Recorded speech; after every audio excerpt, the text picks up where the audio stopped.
ಪ್ರೀತಿಯ ವೀಕ್ಷಕರಿಗೆ Shankaranand TV YouTube ವಾಹಿನಿಗೆ ಸ್ವಾಗತ ಸುಸ್ವಾಗತ. ಇವತ್ತಿನ ವಿಡಿಯೋನಲ್ಲಿ ಈ ತಿಂಗಳ ಅಂದ್ರೆ ಜುಲೈ ತಿಂಗಳ ಮಾಸ ಭವಿಷ್ಯ ಯಾವ ರೀತಿಯಾಗಿದೆ ಅನ್ನುವಂತಹ ಮಾಹಿತಿಯನ್ನು ತಿಳ್ಕೊಳ್ಳೋಣ. ಅದಕ್ಕಿಂತ ಮುಂಚಿತವಾಗಿ ಯಾರಾದರೂ ಶಂಕರಾನಂದ ಟಿವಿ ಯೂಟ್ಯೂಬ್ ವಾಹಿನಿಯನ್ನ ಸಬ್ಸ್ಕ್ರೈಬ್ ಮಾಡ್ಕೊಂಡಿಲ್ಲ ಅಂದ್ರೆ ಸಬ್ಸ್ಕ್ರೈಬ್ ಮಾಡ್ಕೊಳ್ಳಿ. ಪಕ್ಕದಲ್ಲೇ ಇರುವಂತಹ ಬೆಲ್ ಐಕಾನ್ ಒತ್ತಿ, ಅದರಿಂದ ನೆಕ್ಸ್ಟ್ ಅಪ್ಲೋಡ್ ಮಾಡುವಂತಹ ವಿಡಿಯೋಗಳು ನಿಮಗೆ ನೋಟಿಫಿಕೇಶನ್ ಮುಖಾಂತರ ಬಂದು ತಲುಪತ್ತೆ. ಹೊಸ ಹೊಸ ಮಾಹಿತಿಗಳನ್ನ ತಿಳ್ಕೊಳ್ಳೋದಕ್ಕೆ ಸಾಧ್ಯವಾಗುತ್ತೆ ಅಂತ ತಿಳಿಸ್ತಾ, ಜುಲೈ ತಿಂಗಳಲ್ಲಿ ಬದಲಾವಣೆ ಆಗುವಂತಹ ಗ್ರಹಗಳ ಬಗ್ಗೆ ಮಾಹಿತಿ ನೋಡೋಣ. ಮೊದಲನೇದಾಗಿ 6ನೇ ತಾರೀಕು 7ನೇ ತಿಂಗಳು 2024ಕ್ಕೆ ಶುಕ್ರ ಕರ್ಕಾಟಕ ರಾಶಿಗೆ ಪ್ರವೇಶ ಮಾಡ್ತಾ ಇದ್ದಾನೆ. ಅದೇ ರೀತಿಯಾಗಿ 12ನೇ ತಾರೀಕು 7ನೇ ತಿಂಗಳು 2024ಕ್ಕೆ ಕುಜ ವೃಷಭ ರಾಶಿಗೆ ಪ್ರವೇಶ ಮಾಡ್ತಾ ಇದ್ದಾನೆ.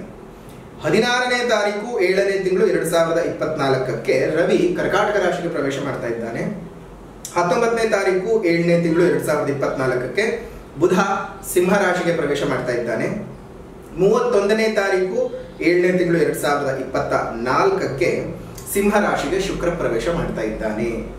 ಇನ್ನು ನಮ್ಮ ರೈತಾಪಿ ವರ್ಗದವರಿಗೆ ಅನುಕೂಲವಾಗಬೇಕು ಅಂತ ಹೇಳಿ ನಾವು ಇನ್ನೊಂದು ವಿಚಾರವನ್ನು ಹೇಳ್ತಾ ಇದ್ದೇವೆ. ಯಾವುದು ಅಂತ ಹೇಳಿದ್ರೆ, ಈ ತಿಂಗಳಲ್ಲಿ ಯಾವ ಯಾವ ದಿನಾಂಕಗಳಂದು ಮಳೆ ಬರುವ ಸಾಧ್ಯತೆಗಳಿದ್ದಾವೆ ಮತ್ತು ಯಾವ ಪ್ರಮಾಣದಲ್ಲಿ ಮಳೆ ಬರುವಂತಹ ಸಾಧ್ಯತೆಗಳಿದ್ದಾವೆ ಅನ್ನೋದನ್ನ ತಿಳಿಸ್ಕೊಡ್ತಾ ಇದ್ದೇವೆ. ಆರ್ದ್ರ ನಕ್ಷತ್ರದ ಮಳೆಯು 2ನೇ ತಾರೀಕಿನಿಂದ 5ನೇ ತಾರೀಕಿನವರೆಗೂ ಇರುತ್ತೆ. ಆದ್ರೆ ಮಳೆಯನ್ನ ನಿರೀಕ್ಷೆ ನಾವು ಮಾಡಬಹುದಾದಂತಹ ದಿನಾಂಕ 2 ಮತ್ತು 3ನೇ ತಾರೀಕಿನಂದು. ಇನ್ನು ಪುಷ್ಯ ನಕ್ಷತ್ರದ ಮಳೆಯು 5ನೇ ತಾರೀಕಿನಿಂದ 19ನೇ ತಾರೀಕಿನವರೆಗೂ ಸಹ ನಾವು ನಿರೀಕ್ಷೆ ಮಾಡಬಹುದು ಈ ತಿಂಗಳಲ್ಲಿ. ಇದು ಬಹಳ ದೊಡ್ಡ ಪ್ರಮಾಣದ ಮಳೆಯನ್ನ ನಮ್ಮ ಭಾರತ ದೇಶಕ್ಕೆ ತಂದುಕೊಡುವ ಸಾಧ್ಯತೆಗಳು ಜಾಸ್ತಿ ಇದ್ದಾವೆ. ಪುಷ್ಯ ನಕ್ಷತ್ರದಲ್ಲಿ ಬುಧ ಮತ್ತು ಶುಕ್ರನ ಪ್ರಭಾವವು ತುಂಬಾ ಚೆನ್ನಾಗಿರೋದ್ರಿಂದ ಎಲ್ಲಾ ಕಡೆಯೂ ಅಗಾಧ ಪ್ರಮಾಣದಲ್ಲಿ ಮಳೆ ಆಗುವ ಸಾಧ್ಯತೆಗಳಿದ್ದಾವೆ.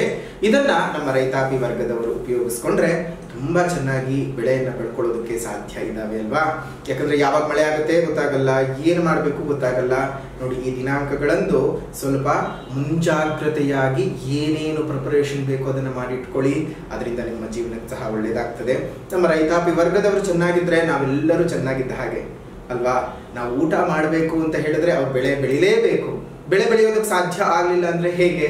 ಅದೇ ರೀತಿಯಾಗಿ ನಮ್ಮ ರೈತಾಪಿ ವರ್ಗ ಅಂತಂದ್ರೆ ನಮ್ಮ ದೇಶದ ಬೆನ್ನೆಲುಬು, ನಮ್ಮ ನಾಡಿನ ಬೆನ್ನೆಲುಬು.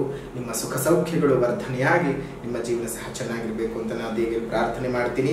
ಅದರ ಜೊತೆಗೆ ಮತ್ತೊಂದು ಹೊಸ ವಿಚಾರ ಏನಪ್ಪಾ ಅಂತ ಹೇಳಿದ್ರೆ, ಜೂನ್ 29ನೇ ತಾರೀಕಿನಂದು ಏನು ಶನಿಗ್ರಹ ವಕ್ರೀಗತನಾಗಿದ್ದಾನೆ, ಆ ಒಂದು ಪ್ರಭಾವದಿಂದ ಹಲವು ರಾಶಿಗಳಿಗೆ ಒಳ್ಳೆಯದು ಮತ್ತು ಹಲವು ರಾಶಿಗಳಿಗೆ ಕೆಡುಕನ್ನ ಹೇಳಿದ್ದೇವೆ.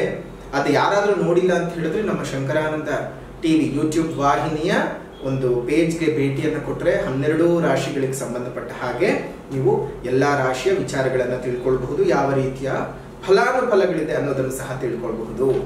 ಅದರ ಜೊತೆಗೆ ಆ ಒಂದು ಶನಿಯ ವಕ್ರತ್ವದ ಪ್ರಭಾವದಿಂದಾಗಿ ಏನು ಕೆಡಕನ್ನ ಅನುಭವಿಸ್ತಾ ಇದ್ದೀರಲ್ಲ, ಅದರ ಜೊತೆಗೆ ನಿಮ್ಮ ಜಾತಕದಲ್ಲೂ ಸಹ ಏನಾದರೂ ಶನಿಯ ಪೀಡೆಗಳು, ಶನಿಯ ಕಾಟಗಳು ಇದ್ದ ಸಂದರ್ಭಕ್ಕೆ ಶನಿ ಪೀಡನೆಯಿಂದ ನೀವು ಆಚೆ ಬರಬೇಕು ಅಂತ ಹೇಳಿದ್ರೆ 13ನೇ ತಾರೀಕು 7ನೇ ತಿಂಗಳು 2024ರ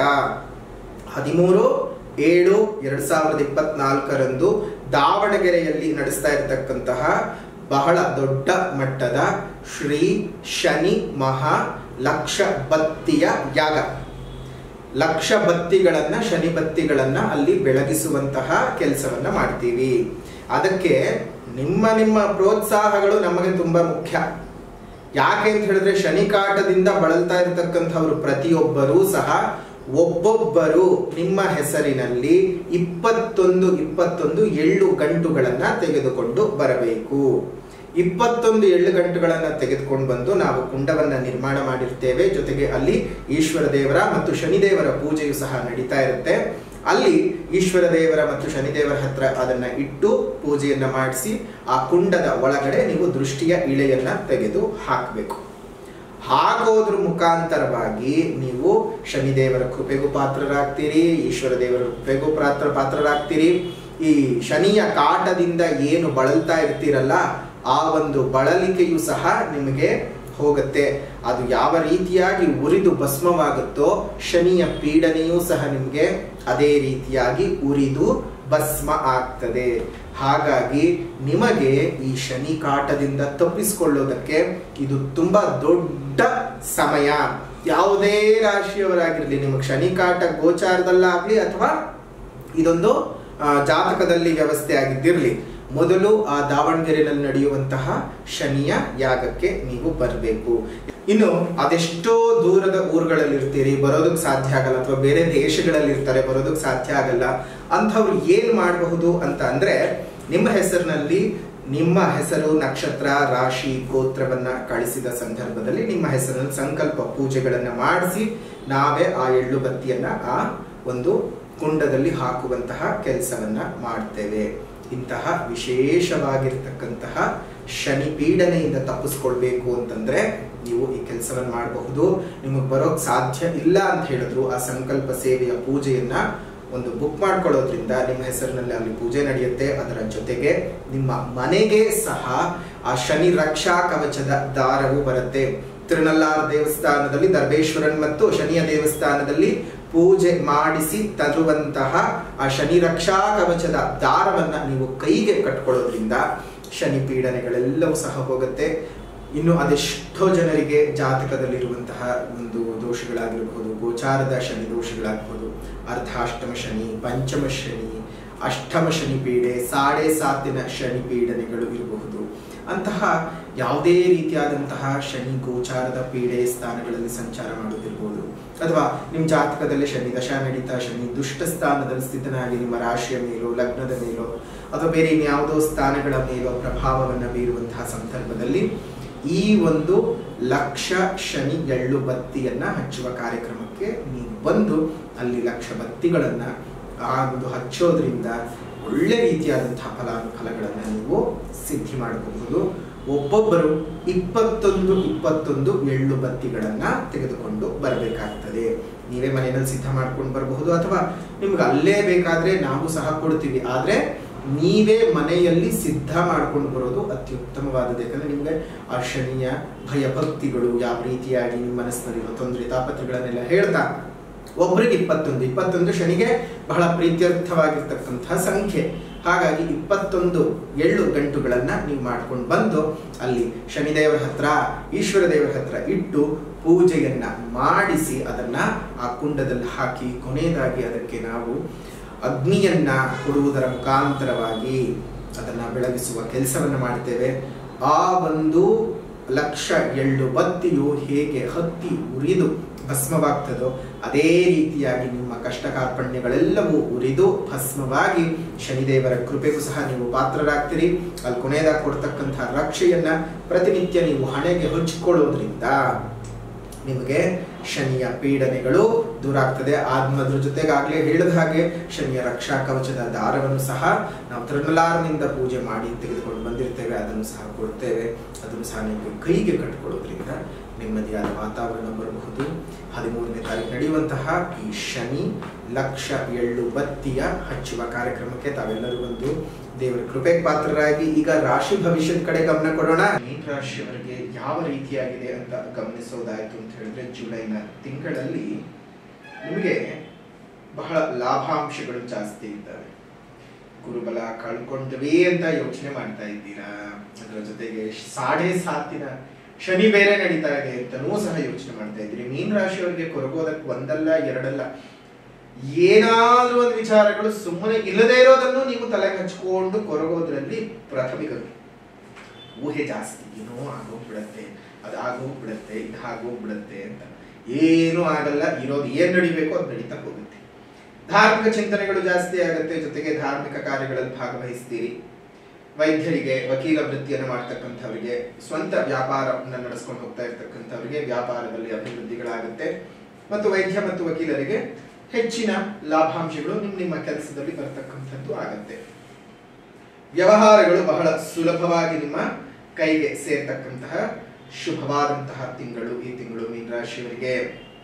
ಕಲಾವಿದರಿಗೆ ಬಹಳ ಶುಭದ ಲಾಭಗಳು, ಬಹಳ ದಿವಸಗಳಿಂದ ವರ್ಷಗಳಿಂದ ತೊಂದರೆ ತಾಪತ್ರೆಗಳನ್ನು ಪಡ್ಕೊಂಡು ಒಳ್ಳೆಯದಾಗಿರ್ತಕ್ಕಂಥ ಟ್ಯಾಲೆಂಟ್ ಇದೆ, ಆದ್ರೆ ಅದನ್ನ ಸರಿಯಾಗಿ ಉಪಯೋಗಿಸ್ಕೊಳಕ್ ಆಗ್ತಿಲ್ಲ.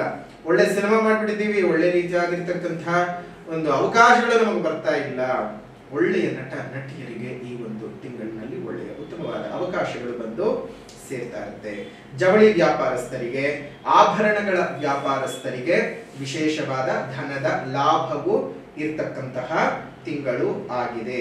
ನೆಮ್ಮದಿ ಶಾಂತಿ ಈ ತಿಂಗಳಲ್ಲಿ ನಿಮಗೆ ನೆಲೆಸತ್ತೆ. ಮನೆಗಳಲ್ಲಿ ಶುಭವಾದ ವಾತಾವರಣ, ಖರ್ಚುಗಳು ಕಡಿಮೆ ಆಗುತ್ತೆ, ಆದಾಯವು ಹೆಚ್ಚಿಗೆ ಆಗ್ತಕ್ಕಂಥದ್ದು. ವಾಹನವನ್ನ ಬಾಡಿಗೆಗೆ ಕೊಡ್ತಕ್ಕಂತಹ ಕೆಲಸವನ್ನ ಮಾಡ್ತಕ್ಕಂಥವ್ರು, ನಿಮ್ಮ ಹತ್ರ 2-3 ವಾಹನಗಳನ್ನು ಇಟ್ಕೊಂಡು ಅದನ್ನ ರೆಂಟಲ್ ಪರ್ಪಸ್ಗೆ ಏನಾದ್ರೂ ಕೊಡೋಕೆ ಹೋಯ್ತು ಅಂದ್ರೆ ಒಳ್ಳೆ ಲಾಭಗಳನ್ನ ನೀವು ನೋಡಬಹುದು. ಅದರ ಜೊತೆಗೆ ಈ ಒಂದು ಟ್ರಾನ್ಸ್ಪೋರ್ಟ್ ಬಿಸ್ನೆಸ್ ನಲ್ಲಿ ಇರ್ತಕ್ಕಂಥವ್ರಿಗೆ, ಆಟೋಮೊಬೈಲ್ಸ್ ಬಿಸ್ನೆಸ್ ಅನ್ನ ಮಾಡ್ತಕ್ಕಂಥವ್ರಿಗೆ, ಟ್ಯುಟೋರಿಯಲ್ ಸೆಂಟರ್ ಗಳನ್ನ ನಡೆಸ್ತಾ ಇರ್ತಕ್ಕಂಥವ್ರಿಗೆ, ಶಿಕ್ಷಣ ಸಂಸ್ಥೆಗಳಲ್ಲಿ ಕೆಲಸವನ್ನ ಮಾಡ್ತಾ ಇರುವಂತವರಿಗೆ, ಕಿರಾಣಿ ಅಂಗಡಿಗಳು, ಸೂಪರ್ ಮಾರ್ಕೆಟ್ ಗಳನ್ನ ನಡೆಸುವಂತವರಿಗೆ, ಸಮುದ್ರ ಮೂಲದ ವಸ್ತುಗಳ ಮಾರಾಟಗಾರರಿಗೆ ಯಥೇಚ್ಛವಾದಂತಹ ಧನದ ಆಗಮನ ಉಂಟಾಗುತ್ತೆ. ಇನ್ನು ವಿದ್ಯಾರ್ಥಿಗಳಿಗೆ ವಿದ್ಯಾಪ್ರಾಪ್ತಿ ತುಂಬಾ ಚೆನ್ನಾಗಾಗುತ್ತೆ, ಮನಸ್ಸಿಗೆ ನೆಮ್ಮದಿ ಸಿಗ್ತಕ್ಕಂತಹ ಶುಭವಾದಂತಹ ತಿಂಗಳು ಸಹ ಇದು ಆಗಿದೆ. ಸರ್ಕಾರಿ ಉದ್ಯೋಗಿಗಳಿಗೆ ಪದೋನ್ನತಿಗಳು ಆಗುತ್ತೆ. ಸರ್ಕಾರದ ಸಂಸ್ಥೆಗಳಿಂದ ನಿಮಗೆ ಬರಬೇಕಾಗಿರ್ತಕ್ಕಂತಹ ಆಗಬೇಕಾದಂತಹ ಕೆಲಸಗಳು, ಬರಬೇಕಾದ ಹಣಗಳು ಎಲ್ಲವೂ ಸಹ ಬಂದು ನಿಮ್ಮ ಕೈ ಸೇರ್ತಕ್ಕಂಥದ್ದು. ನಿರುದ್ಯೋಗಿಗಳಿಗೆ ಉತ್ತಮವಾದ ಉದ್ಯೋಗದ ವಾತಾವರಣ ನಿಮಗೆ ನಿರ್ಮಾಣವಾಗುತ್ತೆ ಈ ಒಂದು ತಿಂಗಳಲ್ಲಿ. ಸೊ ತುಂಬಾ ಚೆನ್ನಾಗಿರುವಂತಹ ತಿಂಗಳನ್ನ ನೀವು ನೋಡಬಹುದು. ಹಾಗಾಗಿ ಏನು ಯೋಚನೆ ಮಾಡುವಂತಹ ಅವಶ್ಯಕತೆ ಇಲ್ಲ. ಈ ತಿಂಗಳು ನಿಮಗೆ ಅತ್ಯಂತ ಶುಭವನ್ನ ತಂದುಕೊಡ್ತಕ್ಕಂತಹ ದಿನಾಂಕಗಳನ್ನು ಗಮನಿಸೋದಾಯ್ತು ಅಂದ್ರೆ 2, 5, 8, 12, 13, 23, 25, 27 ಮತ್ತು 30ನೇ ದಿನಾಂಕಗಳು ಅತ್ಯಂತ ಶುಭದ ದಿನಾಂಕಗಳು, ನಿಮಗೆ ಒಳ್ಳೆ ಫಲಗಳನ್ನು ತಂದುಕೊಡುತ್ತೆ. ಅದೇ ರೀತಿಯಾಗಿ ಈ ಒಂದು ತಿಂಗಳಿನಲ್ಲಿ ಯಾರಾದ್ರೂ ಷೇರು ಮಾರುಕಟ್ಟೆ ಮೇಲೆ ದುಡ್ಡು ಹಾಕಬೇಕು ಅಂದ್ರೂ ಹಾಕ್ಬೋದು. ಬಟ್ ಆದ್ರೆ ಅದ್ರ ಬಗ್ಗೆ ತಿಳ್ಕೊಂಡು ವ್ಯವಹಾರವನ್ನ ಮಾಡಿ. ಅದರ ಬಗ್ಗೆ ಗೊತ್ತಿಲ್ಲದೆ ನೀವು ವ್ಯವಹಾರಕ್ಕೆ ಕೈ ಹಾಕೋದು ಬೇಡ. ಗೊತ್ತಿದ್ರೆ ಮಾತ್ರ ಕೈ ಹಾಕಿ ಲಾಭಾಂಶಗಳನ್ನ ನೀವು ತುಂಬಾನೇ ಚೆನ್ನಾಗಿ ಪಡ್ಕೊಳ್ಬಹುದು. ಸ್ವಲ್ಪ ಮಟ್ಟಕ್ಕೆ ದಿಢೀರಂತ ನಿಮ್ಮ ಮಾನಸಿಕವಾಗಿ, ಅದರಲ್ಲೂ 20ರಿಂದ 23 ಈ ದಿನಾಂಕ ಏನಿದೆ, ಸ್ವಲ್ಪ ಮಾನಸಿಕವಾಗಿ ಚಿಂತಾಕ್ರಾಂತರಾಗ್ತಕ್ಕಂತಹ ದಿವಸ. ಏನೂ ಕಾರಣ ಇರಲ್ಲ, ನಿಮಗೆ ನೀವೇ ಕಾರಣ. ಏನೋ ಯೋಚನೆ ಮಾಡ್ಕೊಳ್ತೀರಾ. ಆಗಬಾರದು, ಆಗದೆ ಇರೋದು, ಬರದೇ ಇರೋದು, ಇವೇ ನಿಮ್ಮ ಯೋಚನೆಯ ಸರಕುಗಳು, ಚಿಂತೆಗೆ. ಬೇರೆ ಇನ್ನೇನು ಉಳಿದಿರೋದಿಲ್ಲ. ಹಾಗಾಗಿ ಯಾವುದೇ ರೀತಿಯ ಗಟ್ಟಿ ಆತಂಕಗಳಿದ್ರು ಅದನ್ನೆಲ್ಲ ಬಿಟ್ಟು ನೆಮ್ಮದಿಯಾಗಿ ಜೀವನವನ್ನ ನಡೆಸ್ಕೊಂಡು ಹೋಗೋದನ್ನು ಕಲ್ತ್ಕೊಳ್ಳಿ. ಶುಭವಾದ ವಾತಾವರಣ ನಿಮಗೆ ನಿರ್ಮಾಣವಾಗಲಿ. ಒಳ್ಳೆಯ ತಿಂಗಳನ್ನ ನೀವು ನೋಡೋದಕ್ಕೆ ಸಾಧ್ಯ ಇದೆ. ಅದರ ಜೊತೆಗೆ ನಿಮಗೆ 7.5 ಸಹ ನಡೀತಾ ಇದೆ. ಆದ್ರೂ ನಾನು ತುಂಬಾ ಬಾರಿ ಹೇಳಿದ್ದೇನೆ ನಿಮ್ಗೆ ಅಷ್ಟಕ ವರ್ಗವನ್ನು ಗಮನಿಸಬೇಕು. ಎಷ್ಟನೇ ಬಾರಿ ಶನಿ ಬಂದಿದೆ ಅನ್ನೋದನ್ನು ಸಹ ನಾವು ನೋಡ್ಬೇಕು. ಕೆಲವರಿಗೆ ಶನಿ ಪೀಡನೆ ಗೋಚಾರದಲ್ಲಿರಲ್ಲ, ಜನ್ಮ ಜಾತಕದಲ್ಲಿರುತ್ತೆ. ಅಂಥವ್ರಿಗೂ ಸಹ ನಾವು ಪರಿಹಾರವನ್ನು ಈಗಾಗಲೇ ತಿಳಿಸಿದ್ದೇವೆ. ದಿನಾಂಕ 13ನೇ ತಾರೀಕು 7ನೇ ತಿಂಗಳು 2024ರಂದು ನಡೀತಾ ಇರತಕ್ಕಂತಹ ಶನಿ ಮಹಾಪೂಜೆಗೆ ಬಂದು ಪಾಲ್ಗೊಳ್ಳಿ. ಅಲ್ಲಿ 2 ವಿಶೇಷಗಳು ನಡೆಯುತ್ತವೆ. ಒಂದು, ಶನಿಶಂಕುಣಾಪುರದಿಂದ ಪೂಜೆ ಮಾಡಿಸಿ ತರಿಸುವಂತಹ ವಿಗ್ರಹಕ್ಕೆ ನಿಮ್ಮ ಸ್ವತಃ ಕೈಯಿಂದನೇ ಎಳ್ಳೆಣ್ಣೆಯ ಅಭಿಷೇಕವನ್ನ ಸ್ವಾಮಿಗೆ ಮಾಡಬಹುದು. ಅದರ ಜೊತೆಗೆ ತಿರುನಲ್ಲಾರಿನಿಂದ ಪೂಜಿಸಿ ತರುವಂತಹ ಶನಿ ರಕ್ಷಾ ಕವಚದ ದಾರಗಳನ್ನು ನೀವು ಕೈಗೆ ಕಟ್ಕೊಳ್ಳೋದ್ರಿಂದ ಇನ್ನಷ್ಟು ಶನಿಯ ಪ್ರೀತ್ಯರ್ಥವೂ ಸಹ ನಿಮಗೆ ಆಗ್ತದೆ. 2 ಶನಿ ಕ್ಷೇತ್ರಗಳಿಂದ ಬರುವಂತಹ ಮಹಾಪ್ರಸಾದ ನಿಮ್ಮ ಜೀವನವನ್ನ ಖಂಡಿತವಾಗಿಯೂ ಶನಿ ಪೀಡನೆಯಿಂದ ಆಚೆ ಕರ್ಕೊಂಡು ಬರುತ್ತೆ. ಈ ರೀತಿಯಾಗಿ ವಿಶೇಷವಾದಂತಹ ಕೆಲಸ ನಿಮ್ಮ ಜೀವನದಲ್ಲಿ ಆಗಬೇಕು ಅಂದ್ರೆ 13ನೇ ತಾರೀಕು ತಪ್ಪದೆ ದಾವಣಗೆರೆಯಲ್ಲಿ ನಡೆಯುವಂತಹ ಶನಿ ಮಹಾಪೂಜೆಗೆ ಬನ್ನಿ. ಇನ್ನು ಈ ಒಂದು ಸ್ಥಳದ ಬಗ್ಗೆ ಇನ್ನಷ್ಟು ಹೆಚ್ಚಿನ ಮಾಹಿತಿಗಳು ಬೇಕು ಅಂದ್ರೆ ಇಲ್ಲೇ ಇರುವಂತಹ ಫೋನ್ ನಂಬರ್ಗೆ ಕರೆ ಮಾಡಿ ಅಥವಾ ವಾಟ್ಸ್ಆಪ್ ನಲ್ಲಿ ಮೆಸೇಜ್ ಮಾಡಿ. ಎಲ್ಲ ರೀತಿಯಾದಂತಹ ಒಂದು ಅಂಶಗಳು ಸಹ ನಿಮಗೆ ತಿಳಿಸಿಕೊಡ್ತಾರೆ. ಸ್ಥಳದ ಬಗ್ಗೆ, ಸಮಯದ ಬಗ್ಗೆ, ಇನ್ನೇನು ಮಾಡಬಹುದು ಅನ್ನೋದು ಅಂತ ಎಲ್ಲ ತಿಳಿಸಿಕೊಡ್ತಾರೆ. ಅದೇ ರೀತಿಯಾಗಿ ಫಾಲೋ ಮಾಡಿ ನಿಮ್ಮ ಜೀವನ ಸಹ ಚೆನ್ನಾಗಿರ್ಲಿ, ಒಳ್ಳೆಯ ಬೆಳವಣಿಗೆಯಾಗಲಿ ಅಂತ ಹೇಳ್ತಾ ಈ ಒಂದು ವಿಶೇಷವಾದಂತಹ ವಿಡಿಯೋವನ್ನ ಇಲ್ಲಿಗೆ ಮುಕ್ತಾಯ ಮಾಡೋಣ. ಪರಿಹಾರ ಪರಿಹಾರ ಪರಿಹಾರ ಹೇಳೋದೇ ಇಲ್ವಾ ಪರಿಹಾರ? ಇನ್ನೊಂದೇನು ಗೊತ್ತಾ, ಪರಿಹಾರ ಅಂತ ಬಂದ ಸಂದರ್ಭದಲ್ಲೂ ಸಹ ಮೀನ ರಾಶಿಯವರಿಗೆ ಯಾವಾಗ್ಲೂ ಗೊತ್ತೇ ತುಂಬಾ. ಯಾಕಂದ್ರೆ ನಾ ಹೇಳುವಂತಹ ಪರಿಹಾರವನ್ನ 12 ರಾಶಿನಲ್ಲಿ ಇರ್ತಕ್ಕಂಥವ್ರು ತುಂಬಾ ಚೆನ್ನಾಗಿ ಯಾರಾದ್ರೂ ಫಾಲೋ ಮಾಡ್ತೀರಿ ಅಂತಂದ್ರೆ ಅದು ಮೀನ ರಾಶಿಯವರು ಫಸ್ಟ್ ಯಾಕೆ ಅಂತಂದ್ರೆ ಬರುವಂತಹ ಅದೆಷ್ಟು ಜನರಲ್ಲಿ ಮೀನ ರಾಶಿಯವರು ಹೇಳ್ತಾನೇ ಇರ್ತಾರೆ, ಗುರುಗಳೇ ನೀವು ಆ ವಿಡಿಯೋನಲ್ಲಿ ಅದೇನೋ ನನ್ನ ಬದುಕನ್ನ ಒಳ್ಳೆ ಕನ್ನಡಿ ಇಟ್ಬಿಟ್ಟಿರ್ತೀರಿ ಅಂತ. ಆ ರೀತಿಯಾಗಿ ಪರಿಹಾರ ಹೇಳದೆ ಹೋದ್ರೆ ತುಂಬಾ ಬೇಜಾರು ಮಾಡ್ಕೊಳ್ತೀರಾ. ಇದೇ ಒಂದು ಚಿಂತೆ ಒಂದು ವಾರ ಬೇಕಾದ್ರೂ ಯೋಚನೆ ಮಾಡ್ಬಿಡ್ತೀರಿ ನೀವು. ಅಯ್ಯೋ ಗುರುಗಳು ಪರಿಹಾರ ಹೇಳಲಿಲ್ಲ, ಅಯ್ಯೋ ಗುರುಗಳು ಪರಿಹಾರ ಹೇಳಲಿಲ್ಲ ಅಂತಾನೆ ನೀವು ಯೋಚನೆ ಮಾಡ್ಕೊಂಡು ಇದು ಮಾಡ್ಕೊಂಡ್ಬಿಡ್ತೀರಿ. ಗೊತ್ತಿದೆ ನಿಮ್ಗೆ ಮೊದಲನೇದಾಗಿ ಸಾಮಾಜಿಕ ಪರಿಹಾರ ಏನ್ ಮಾಡ್ಬೇಕು? ಪ್ರಕೃತಿ ಉಳಿಸಬೇಕು, ಪ್ರಕೃತಿ ಬೆಳೆಸಬೇಕು, ಪ್ರಕೃತಿಯನ್ನ ಕಾಪಾಡಬೇಕು. ಅದರ ಜೊತೆಗೆ ಮತ್ತೊಂದು ಆಧ್ಯಾತ್ಮಿಕವಾದ ಪರಿಹಾರ, ಈ ಒಂದು ಮಾಸ ಪೂರ್ತವಾಗಿ ನೀವು ಏನ್ ಮಾಡಬೇಕು? 12 ಜ್ಯೋತಿರ್ಲಿಂಗ ಸ್ತೋತ್ರದ ಪಠಣವನ್ನು ಮಾಡಿ. 12 ಜ್ಯೋತಿರ್ಲಿಂಗ ಸ್ತೋತ್ರದ ಪಠಣವನ್ನು ಮಾಡೋದ್ರಿಂದ ಇನ್ನಷ್ಟು ಹೆಚ್ಚಿನ ಶುಭ ಫಲಗಳನ್ನು ನೀವು ಅನುಭವಿಸಬಹುದು. ದೇವರ ಸಂಪೂರ್ಣ ಆಶೀರ್ವಾದ ನಿಮಗೆ ಸಿಗುತ್ತೆ. ಇದಾಗಿತ್ತು ಜುಲೈ ತಿಂಗಳ ಮೀನ ರಾಶಿಯವರ ಜುಲೈ ತಿಂಗಳ ಮಾಸ ಭವಿಷ್ಯ. ಮತ್ತೊಂದು ವಿಡಿಯೋನಲ್ಲಿ ಭೇಟಿ ಮಾಡ್ತೀನಿ. ಅಲ್ಲಿವರೆಗೂ ನಮಸ್ಕಾರ. ಲೋಕ ಸಮಸ್ತ ಸುಖಿನೋ ಭವಂತು, ಸಕಲ ಸನ್ಮಂಗಳಾನಿ ಭವಂತು, ಸರ್ವೇ ಜನಾಃ ಸುಖಿನೋ ಭವಂತು, ಸಮಸ್ತ ಸನ್ಮಂಗಳಾನಿ ಭವಂತು.